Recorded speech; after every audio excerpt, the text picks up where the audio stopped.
Avoid legal snags by telling people they're being recorded. Evan, you're being recorded, video and audio. I love it. And I might need to consult with my attorney, Fat Man, but yeah, we can run it for now. And your biomechanical data too. I'm picking all that stuff off your Apple Watch. Okay. Yo, what is up? You have found I Like the Blazers. I am your host, Brandon Goldner, and I am excited to have back on the show for the 3,000th time. It's the homie. You know him as Evan M. It's Evan McCarthy. Evan, what's up, dude? Hell yeah, man. Not a lot. Just hanging out down here in New Orleans right now, where it's like unseasonably cold right now. How cold is it? It's really chilly. It's been like in the 40s. It dipped in the 30s a couple nights ago, which is very cold for New Orleans. I think last year at this time we were in the 70s. So, I got to break out my Portland wear, my hoodies, my beanie. I've been wearing a lot of beanies lately when I walk, Fat Man. So yeah, it's been chilly, but I've been doing well. How many of those hoodies made the trip from Portland to New Orleans? That's a great question. And, I had visited New Orleans many times before I moved here, so I knew how hot it gets. For like 9 months of the year, it's very warm. There's like 4 months where people will say it's unbearable. Like it's a humidity where it feels 115 degrees. I've gotten used to it, but yeah, there's a stretch where I can throw on the hoodies. The thing is, my body is acclimated to the shift in like average temperature. So now, right, when it dips below 70 down here, I am cold and I will throw a hoodie on because it is in my mind cold. Oh, you're turning into one of those. Yeah, no, for sure. And we've had here in Portland, we've been having that East Gorge wind whipping in. Ooh. So it's been chilly, man. Like I went out on a run today, and I didn't have any clean tights, and so I wore just soccer socks, and just the part of my leg between my shorts and the soccer socks were getting frozen out there. But that's not why we're here to talk. We're here to talk Blazers. I wanted to start, Evan, getting your thoughts on the Blazers off-season moves. There were quite a few of them. They signed or they traded for Robert Covington, probably the most important move. They signed Derek Jones Jr. They traded for Enes Kanter. Welcome back, Enes. They re-signed Carmelo Anthony and Rodney Hood, and we're going to talk about Melo a little bit more later. And then they also signed Harry Giles. So let me put it this way. I know we've had like a couple days or over a week to kind of think about all these moves in their totality. Kind of what do you think about the moves the Blazers made? And specifically, I'm curious to hear whether you think this makes Neil Olshey's tenure in Portland look a little bit better because of his moves. Like, does this raise his profile to you because of how he treated this offseason or not? So I just want to get your thoughts on that. Sure. I mean, if you look at the moves that in a vacuum that were made this offseason, they're good. They are good. If you take a step back and look at what happened last offseason, I mean, let's be for real. Last offseason, Neil Olshey acquired Hassan Whiteside, Mario Hezonja, Anthony Tolliver, Kent Bazemore, Pau Gasol. And then... Oh, man, I forgot about Pau. I totally forgot Pau about Gasol. And then Neil, shortly after that, had the audacity to say it was the deepest roster that the Blazers have had in his tenure, which is mind-boggling because now you look at today, not one of those guys is on this team. So 1 year later, we go from a Western Conference Finals appearance to letting go a handful of guys that really contributed, including Enes Kanter, Mo, Aminu, Seth Curry, all those guys, Evan Turner. Bringing in the guys I just mentioned, and none of those guys are on this team anymore. None. So when you look at from last offseason to this offseason, it is night and day for sure. The bar, granted, was laying on the ground to get over, to hurdle. I was telling my friend this the other day, hey, look, any offseason where you go from a year where Mario Hezonja is playing meaningful minutes to then him no longer being on your team, that's a good start. It's a really good start. Yeah. I mean, it's funny because I was one of those people who I'm not going to say I was like a believer in Mario Hezonja as like a big impact player, but I thought maybe, hey, another Terry Stotts reclamation project, right? And kind of the same thing with Kent Bazemore. And I mean, I think the big difference between last season and this season is that last season there was a version of like every player that they got, best case scenario, that in its totality signaled a decent offseason. I think the moves this offseason, the floor is a lot higher. You know what you're getting with Robert Covington. You know what you're getting with Enes Kanter. He's been here before, right? You know what you're getting when you re-sign Melo and Rodney Hood. I mean, minus whatever athleticism may have waned because of the Achilles injury. Derek Jones Jr. maybe a little bit more of a question mark, but he played solid rotation minutes during the regular season, which you're going to need, in a season that's truncated, that you're playing so many games so quickly. Harry Giles is a question mark, but yeah, I mean, I'm with you. I'm just like, does your opinion, I'm just going to hammer you on this. Does your opinion of Neil Olshey, has it changed at all because of this offseason? Yes or no?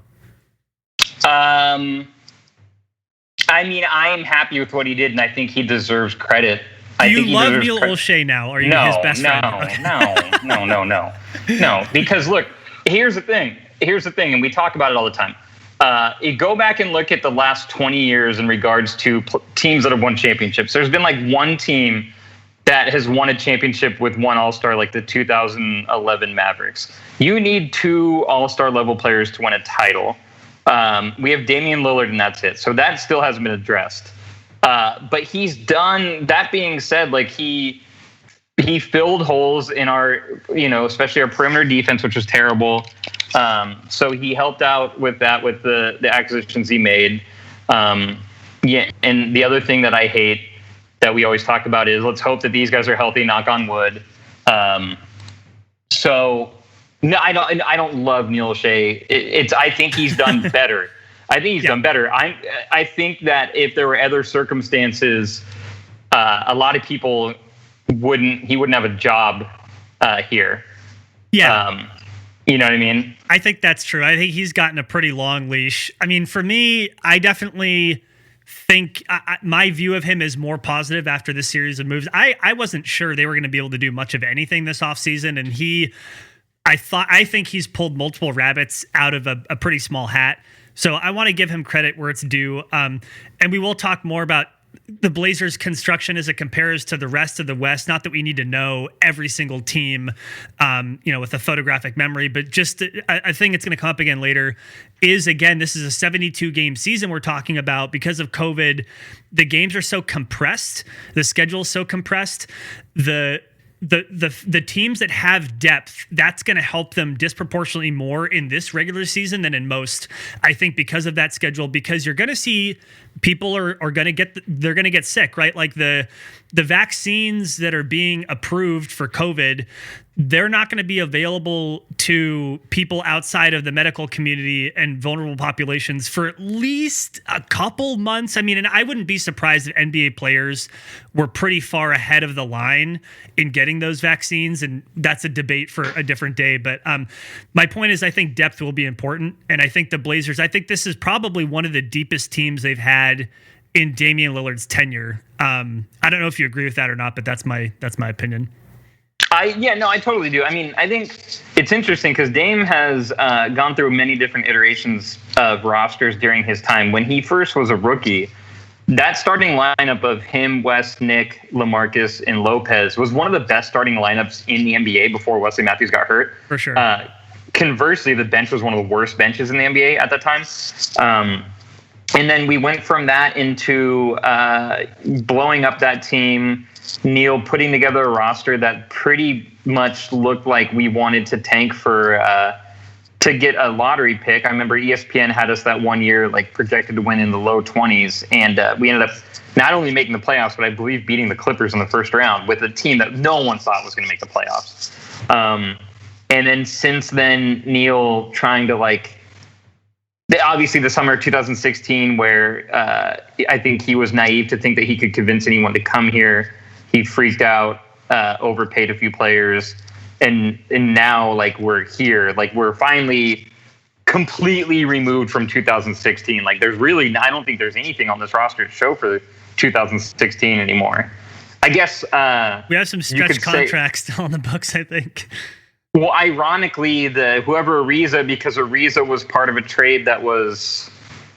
Or not even that. No. Yeah. So it's crazy. I'm trying to. Yeah. No, your point's well taken. Yeah. Yeah. So yeah. I mean, I think this roster is in a better shape. I wish we would have focused a little bit more on a backup ball handler. I know that our front court is stacked and we've got a lot of guys that are ready to play in the front court, but when you've got Dame and CJ who were first and second in the league last year in minutes played per game, and then you're coming into a short turnaround into a condensed season, that's a little scary because those guys are going to have to play. I'm sorry, Neil can say whatever he wants. Anthony Simons at this point in his career is not a backup point guard. He just isn't. So I'm nervous. That's the one thing that concerns me too. And I get that they want him to develop and they want to show they have confidence in him. But again, when depth is so important and you know that like CJ and Dame, they might be injured for a second or two, or, Anthony Simons somebody else might get injured. You have to rotate people around to fill the gaps. COVID. Yeah, I think that's an oversight. But all right, well, moving from the roster to the more stylistic and artistic, the Blazers have released some new jerseys, and I forget, I should have had this in my notes. Is it the City Edition? Is it I forget what they're calling them, but they're new.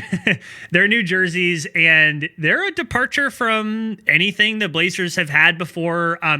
Not that they're all that extreme, but they're black jerseys. They say Oregon in kind of a scripted font that's sort of the same as the Made in Oregon sign with the deer flying. It's in downtown Portland, and so they're black, and on the side they have these kind of multicolored red and a little bit of blue and some orange striping. That's a nod both to our tribal communities and to kind of the landscape throughout Oregon that incorporates the Willamette River and some of Eastern Oregon and the Painted Hills and stuff. So, I'm just curious, like, what's your reaction? Like, I get that, like, Nike is pumping out different versions of jerseys every year for all 30 teams. It's a great way to make money. Kudos to them.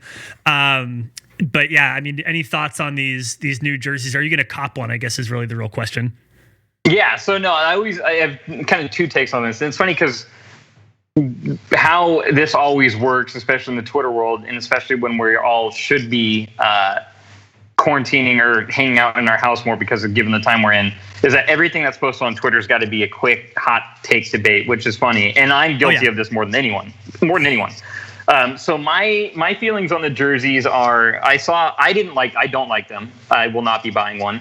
But like, I saw a lot of people that did. And like, my thing is like, I'm pumped for fans to have another thing that they can purchase that they like to support the Blazers. So I'm happy for that. And then like, shout out to Nike for like, you're going to save me $120 because I saw that and I'm just instantly was like, I will not be buying that. So you're saving me $120. There's no mental gymnastics or, there's no debate in my head. I saw them and I'm like, nope, not doing that. Yeah. But yeah, dude, people like them. Great. Like, go buy them, go nuts. That's cool. Like, good for them. Yeah, and it is. So I've confirmed it's the City Edition. And I'm trying to look at what last year's City Edition was, that white cream colored jersey with the red Rip City kind of classic font. That is something I did cop. I mean, I really like that. Yeah, those are nice. Those are super clean. I have a McCollum one, but yeah, these new ones, you had said something too on Twitter. It wasn't about the jersey, but it was about the script that's being used. It's like a hoodie version of the jersey. What was it that you said that it looked like somebody who was like panicking to get a Christmas gift would buy for his kids or something? Yeah, no, it was. I said this is a type of hoodie that a dad frantically buys at the airport when he remembers that he promised he would buy his kid something during his stay in Portland, and he's trying to catch his flight, and he just runs into one of the Made in Oregon stores and it's like, cool, I'll just buy this hoodie real quick. That is kind of how it feels. And like, I get there's a balance when you're doing this. And look, I can't design jerseys. Like, I'm not saying I could do any better. I obviously couldn't, but you're trying to balance kind of the history and legacy of the team and what are the different fonts they've used and styles and colors, balancing that with creating something new.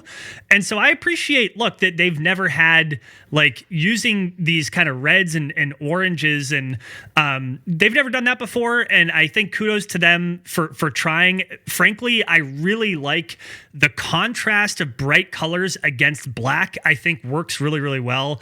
So conceptually, I kind of like where they were leaning with this, but it's actually just not quite bold enough for me. Because when you look at it dead on, either from the front or the back, it just looks like a black jersey, right? It's only from that one side that you get any color, really. So Yeah, and this is the problem you're going to run into. I mean, Nike is being tasked to come up with new city jerseys every single year for every team. Like, you're going to have a lot of misses. Yeah. And outside of the Blazers, I finally saw like a graphic that had all 30, and like I think some are really cool. I think more of them are not great. Were there any that jumped out at you as like being particularly good looking? I mean, I loved the Phoenix ones. I think the Miami ones are pretty cool. The Atlanta ones the Atlanta ones that honor MLK, I think, are awesome.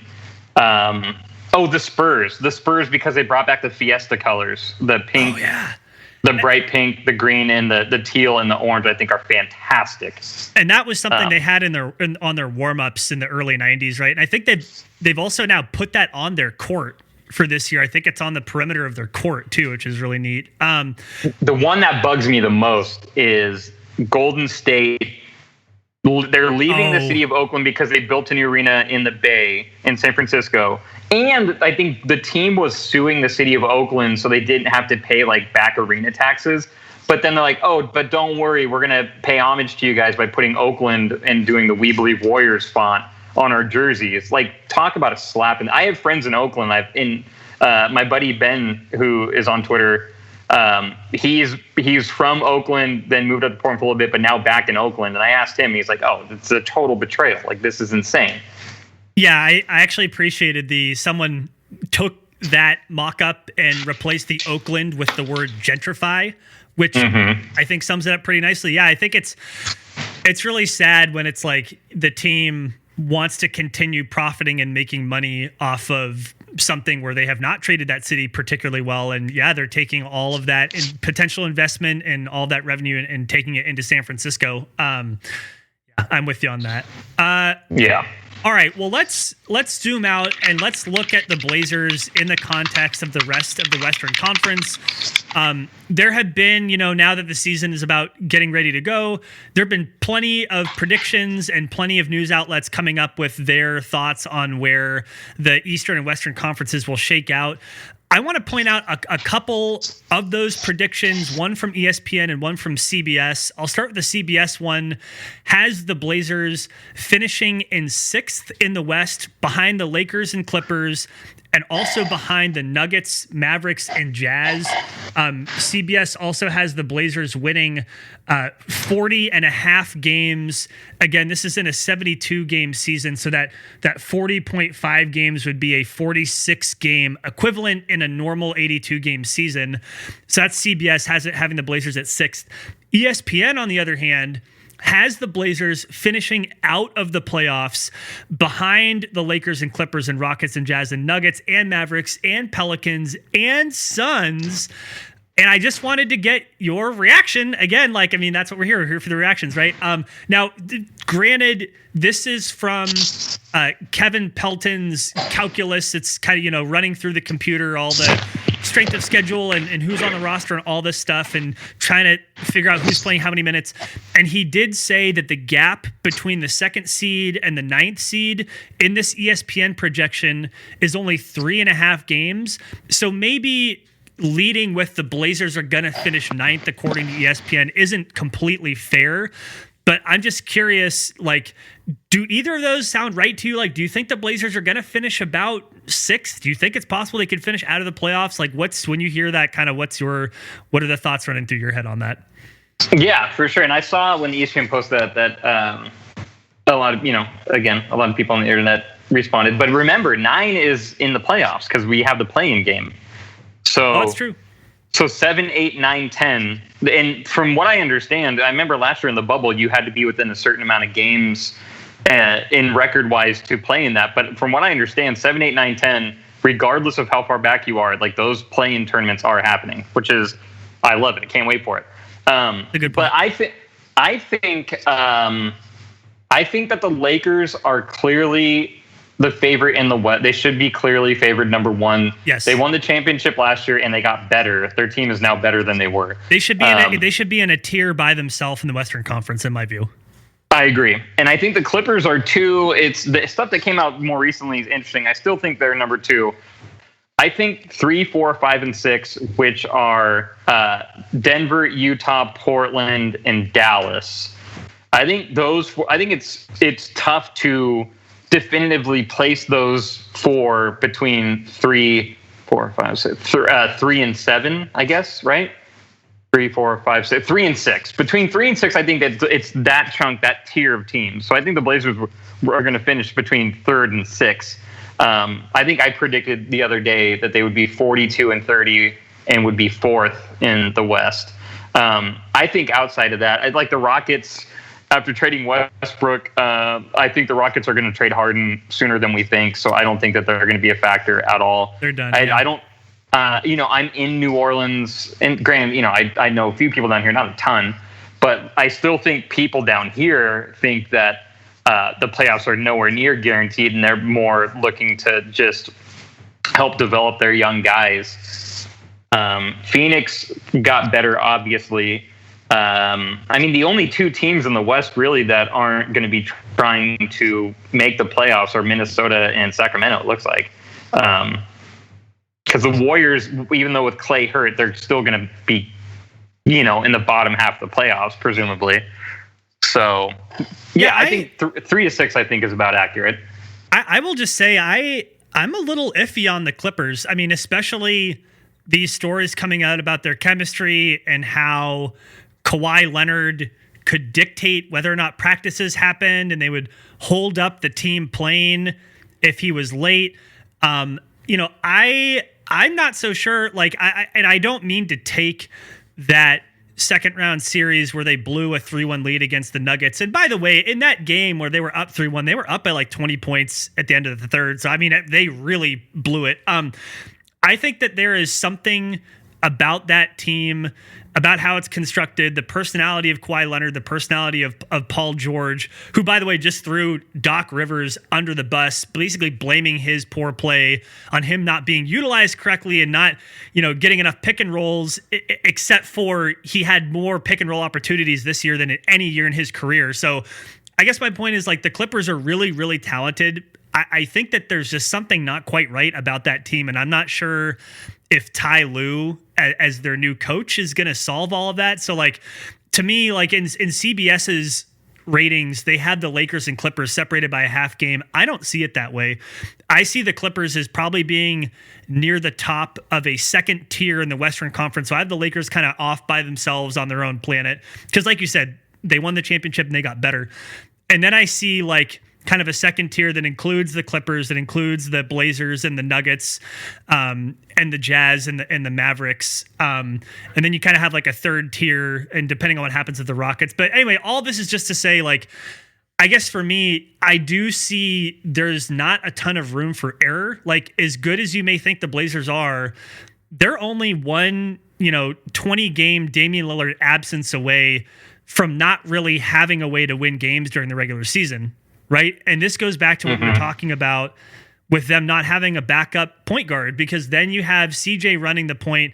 And so then who's soaking up all your, shooting guard minutes, and you're asking a lot of Anthony Simons. And so let me ask it this way. Do you think that it's more likely that the Blazers would finish second or that the Blazers would finish ninth? Which of those two do you think is more likely? That is a great question. Took me all day to think about it. God damn. I mean, if we're assuming, if we're presuming that if they stay healthy, I would say closer. And I'm not like this crazy Blazer homer, but I find it hard to believe, because the Blazers, I think the teams are going to benefit the most are teams that didn't shake up a major part of their core and are bringing back the same coaching staff and have the same management. I think that's going to benefit. Those teams are going to benefit the most. So the Blazers didn't shake up their core at all between Dame, CJ, and Nurk. Rodney Hood will be coming back more healthy. Zach, he doesn't really play that much anyways, but he'll be healthy at some point. Melo, who played almost the entire year last year, is back.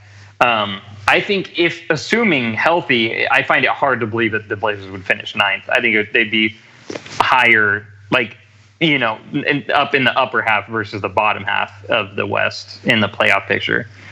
I think that's a very political and safe answer of you, Mr. McCarthy. Yeah, I mean, I tend to, I would say I think it's more likely they finish second. And I think part of when you start looking at, like, I created this Excel spreadsheet trying to move around all the Blazers minutes, like who plays how many minutes at what position. Their depth is going to be really important. Like we were talking about earlier with COVID, with the compressed schedule, I think the Blazers they're well suited to survive the regular season.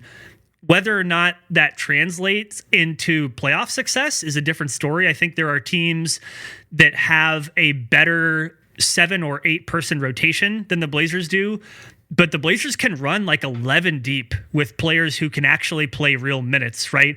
Without dipping into the Hazonias of the world. So I think the Blazers will be more resilient. I think they can withstand injuries a little bit better than some teams. Yeah, I don't know. It's interesting. It's hard to look. We can't, there's no crystal ball. You can't look into the future, right? Like injuries can happen. Teams get hot. You just don't know. It's tough. All right. Well, I wanted to talk really quick about Carmelo Anthony because he was, Neil Olshey called that the most important signing of the offseason, which I think is going a little far. But, everyone's entitled to their own opinion. But there was something that came out today that I thought was a little odd from the Trailblazers reporter Casey Holdall, reporting that Carmelo Anthony has said that he is, quote, swallowing that pill, end quote, with regard to his new role with the Blazers. Is that concerning to you? Does that make the hackles on your neck stand up at all to hear Carmelo Anthony saying that he's still trying to work through what his more diminished role might be? No, not really. I mean, he signed a 1-year deal, so it's not like we're on the hook for anything crazy. And I think that Carmelo is pretty mindful of his legacy, and that's, I think, why he's still playing and why he's still playing in Portland, because as opposed to his stints in OKC and Houston where it didn't work out at all, it did. I mean, and I think what happened in OKC and Houston was they brought him in and tried to pigeonhole him into a certain role that he wasn't used to playing and didn't want to play, versus in Portland when we brought him in, we didn't have the luxury of telling him how to play because we needed him to start right away. It wasn't like we'll let you start. It's like, oh no, if you don't, then we need to play Mario Hazonia more. So no, you can play and do your thing. And I think that after that, he was he talked about how he wanted to be loyal to the Blazers and there was honesty back and forth. And I think at the end of the day, he could say this now and say it's a pill to swallow. It might just be him saying, like, look at how grown and mature I am. Like, I'm going to accept this role. But I don't see, like, there's any weird thing mid-season where there's rumblings that he's unhappy and he wants out. I just don't see it happening. Again, the Blazers could just cut ties with him, and then that's going to harm his legacy, which I don't think he wants. And maybe I'm just overanalyzing it, but like I guess I had just assumed that he had already talked to Neil Olshey and Terry Stotts about what his role would be before he signed again for this year. And so maybe I'm just overanalyzing, who knows? I just think it's odd that he wouldn't. Why would he even say that? Like, why wouldn't he just be like, oh yeah, like I'm coming back, like ready to do whatever the team needs, like platitude. The fact that he said that he's still swallowing that pill, like, it just makes me think, like, was there a miscommunication between him and Olshey about what his role would be? And then he heard Olshey talking about how he was probably going to come off the bench and he didn't realize it. Like, you know what I mean? Like, because the biggest thing about him coming back is that I had assumed, like you said, that Melo and the team were like super honest with each other and on the same page. This makes me kind of wonder whether I should feel that so strongly, but then again, it's interesting because correct me if I'm wrong, but the Hood signing, the Derrick Jones signing, and the Rocco trade all happened before Melo signed, right? Yep, it did. So he had to have known, like him and his agent had to have known, like, I mean, granted, not all those guys play the same position, but they are wing players. So it's like, all right, well, I mean, I was shocked. I'm not shocked about Melo coming off the bench. I think it makes sense. But I was kind of shocked when I heard, was it Olshey or Stotts say that it looks like Derrick Jones Jr. is going to start the season, which is interesting. Maybe because Hood's not ready. Like, Hood's ready, but like he'll be on a restriction or whatever. But which makes sense when he's coming off an Achilles, right? Like, that takes time. Yeah. But I think, going back to Melo, I think it's going to be fine. I mean, I think, it's just media day and he's just trying to say, again, I think he might in his mind be like, oh, this is showing I'm going to play it up like this is a lot harder of a decision for me than it was. Just as like show maturity, like to show it's mature. Like I'm mature. I'm a changed man, right? That's a good point. This is the same guy who was in OKC when after he signed with OKC, the reporter was like, "Are you cool with coming off the bench?" And he's like, "Me?" He's like, "Are you like me? You're referring to me coming off the bench? What?" AP, they say I'm going to come off the bench. Talking to Paul George. Yeah. Okay. I think that I appreciate. I'm glad I got to ask you about it because I hadn't thought of it that way, and I think that could very well be what it is. And look, like, just a caveat, as I am sitting here in my little podcaster's chair, these players have to talk to media so much. They're already sick of talk. I mean, imagine having to go to work, and before you go to work and after you're done with work, you're like talking about what you did and how you did it. Man, that would get old pretty fast. And like, I guess, over analyzing everything a player says, we should be mindful of that, as I am over analyzing everything he says. So shame on me, I guess. One more thing about Melo, something else that came out today was that he is interested in being allowed to wear the number 7. He wore 00 last year. Number 7 was Brandon Roy's number. It is not yet retired by the team. What do you think about this? Should Carmelo Anthony be allowed to wear the number 7? I mean, there are like certain things that I just like that I know are considered sacred and all that I just don't care about.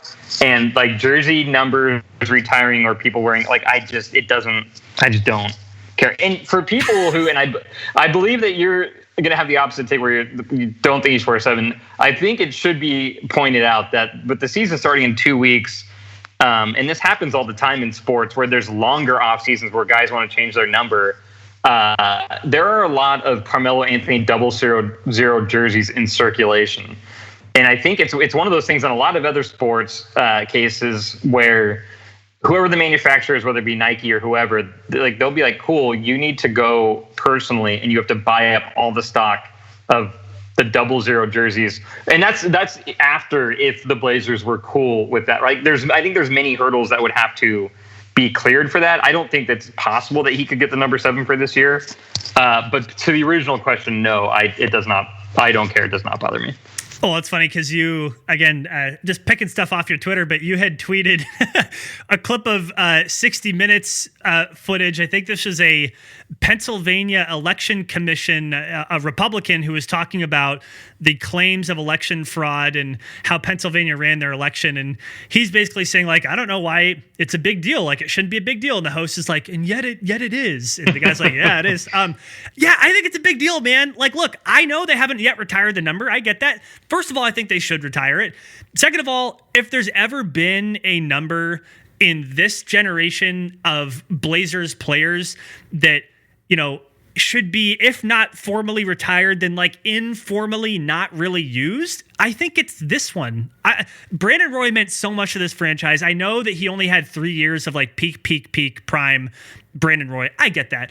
But meaningfully, he was able to, not single-handedly, but he was the large driver behind a change in culture, a change in how fans connected with this team, right? I mean, you think about how ingrained, how beloved this version of the Blazers are, and so much of that credit goes to Damian Lillard right off the bat, and Terry Stotts and CJ McCollum.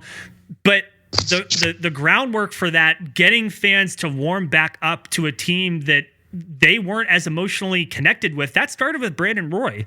And I don't think that they should allow players to wear number 7. And look, I also think if you're going to retire it, then do it or don't.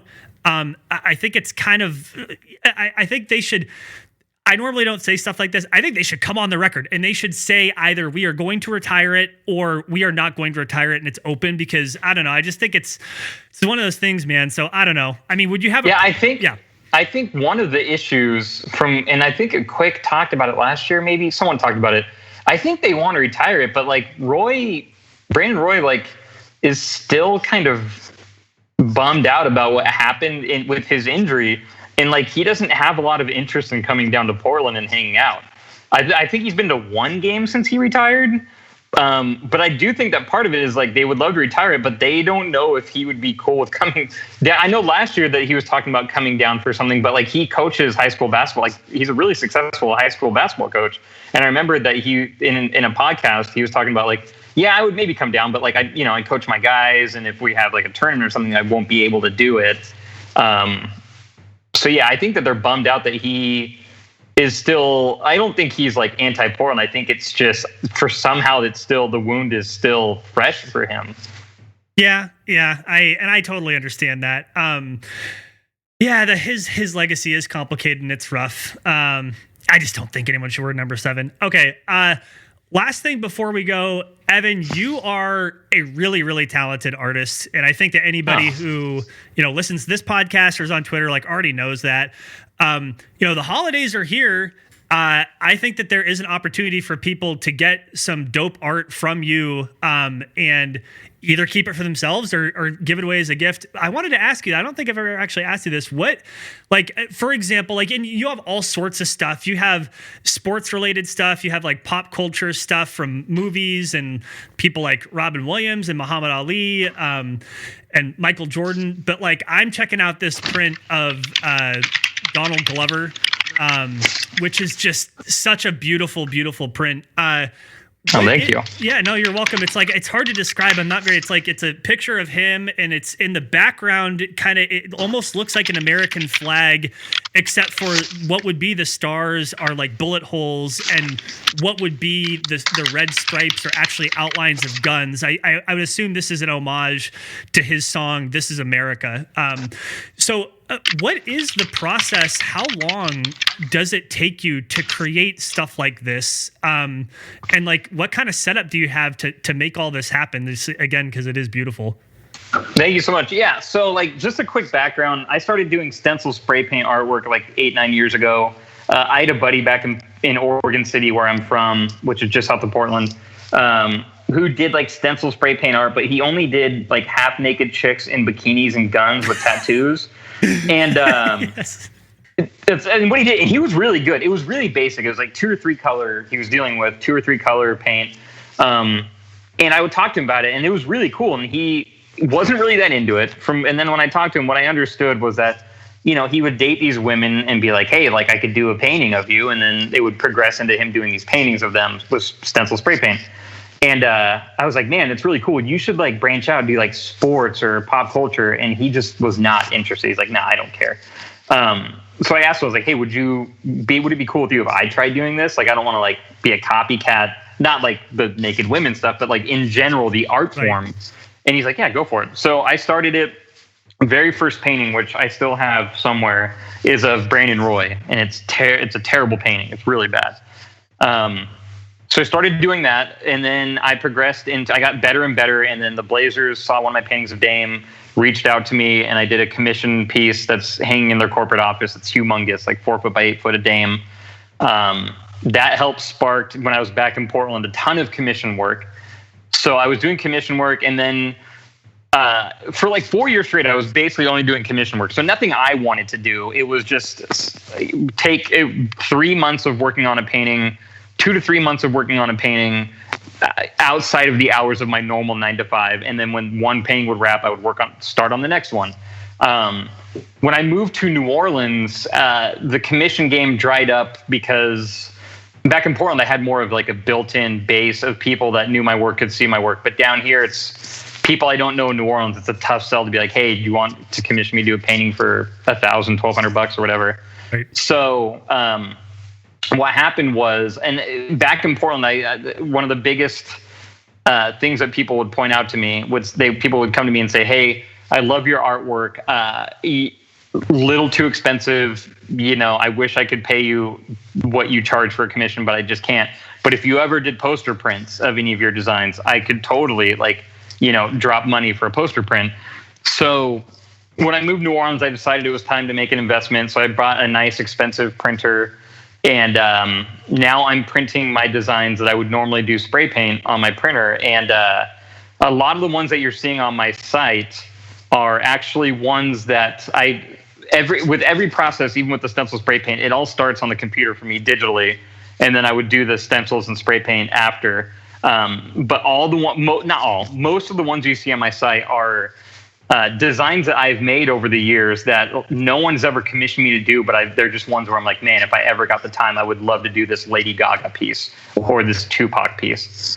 And then I had all of these saved on my computer, and then when I bought the printer, I was like, oh shit, I can now sell these as prints. Like, they're done. I've already made these designs.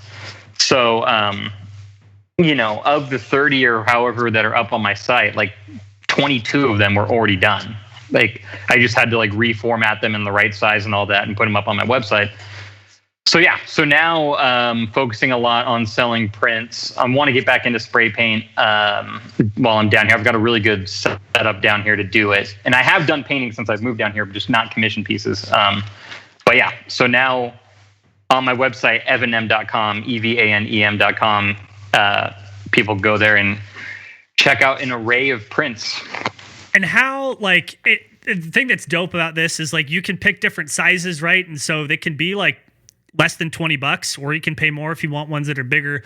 If folks were to order this stuff now, like if I were to place an order right now, would it get to people by the holidays? Or, I mean, I know that's tough with shipping and all that, but. Oh, yeah. No, I ship them. So, like, if someone, like, I had orders earlier today. So when I get an order, I print them. Like I said, I print them at my place. They need 24 hours to dry just to make sure everything's set. And then I ship them like the next day. Like, I've got a whole setup where I print postage from home. I've got like all the shipping material. So like, it literally, if you ordered on a Monday at noon, it could be shipped Tuesday at 2 p.m. like out the door. That's rad. Oh yeah. Man. Oh, okay. I'm just thinking I have this like big list of like all the different people I have to give some kind of a holiday gift for. So yeah, this is definitely going on the list. Yeah, cool, man. It's a good one-stop shop for, because it's such a variety. I've got, looking at now, I've got Lady Gaga, Bowie, Notorious B.I.G., Jimi Hendrix, and then Gary Trent Jr., Jimmy Butler, Giannis, Ken Griffey Jr., like Sabrina Ionescu. Like, it's a wide net of stuff. And I've got one I'm working on now that I'm so excited about that I'm hopefully going to drop by Christmas. It's of a female athlete who's one of my favorite athletes in the world right now. And I'm very excited about it. Nice. That's dope. I thought you were going to say you're doing one of me, and I was like, heck yeah. No. I'm scoping this Edward Scissorhand one too.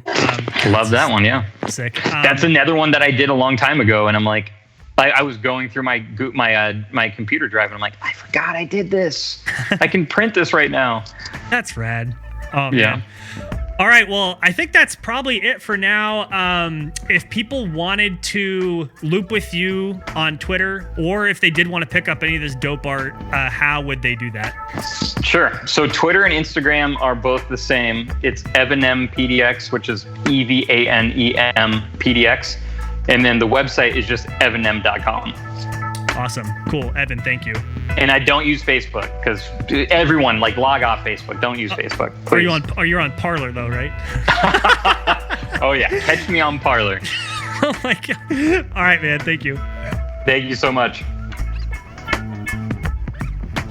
Thank you again to Evan McCarthy. It's always really, really good to catch up with him and have him on the show. Please check out his site at evanem.com, evanem.com, to find all of his dope art.